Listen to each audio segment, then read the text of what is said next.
Малдардың аусыл ауруы жалпы емделеді ма? Жалпы аусыл ауруы бұны емдей алмайсыз. Оны тек басып қана қоя аласыз. Яғни бұл аусыл дегеніңіз вирусты ешқашан ешқандай антибиотик оны өлтіре алмайды. Тек иммунитет көтеріледі мал, сол кезде ол өзінен өзі басылады. Бірақ аусыл кезіндегі көріністер ауыздың ішін, тілін, мына ауыз қуыстарын, тұяқтарын жара басып кетеді. Сол жаралардың іріңдеп жаңағындай асқындырып жібермес үшін окситетрациклин 20% составтағы уколдар, яғни нитокс, аксилин, тетралайф, адванс деген сияқты уколдарды салу арқылы жараның күшейіп кетпес үшін соны басып отыруға антибиотиктер саламыз. Ол емдемейді, ол тек жараның әлгі іріңдеп күшейіп кетпес үшін саламыз. Одан кейін температура береді аусыл кезінде. Сол температураны басу үшін ветроген, кетопрофен, флуноксин осы уколдарды салып температурасын басып отырамыз.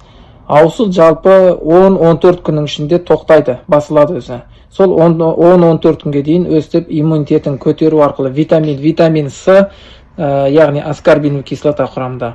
Осыны салу арқылы, содан кейін жаңағы обезболивающий уколдар, аналгин, ветроген, кетопрофен осыларды салу арқылы иммунитетін жаңағы обезболить етіп малды 10-14 күнге дейін ұстап отырасыз.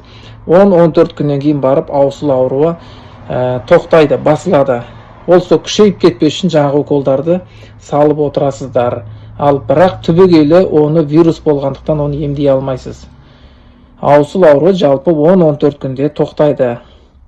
Адамға жұға ма дейді. Адамға жұғу қаупі бар, өте аз, бірақ адамға жұғуда қаупі бар. Адамда да температурамен көрініс береді, 10-15 күнге дейін температура беруі мүмкін адамда. Сондықтан да аурумен жұмыс жасаған кезде, аусыл аурумен міндетті түрде перчаткамен қауіпсіздік ережелерін сақтап жұмыс істеу керек. Жалпы сіздерге аусыл ауру жайындағы мәлімет осылай.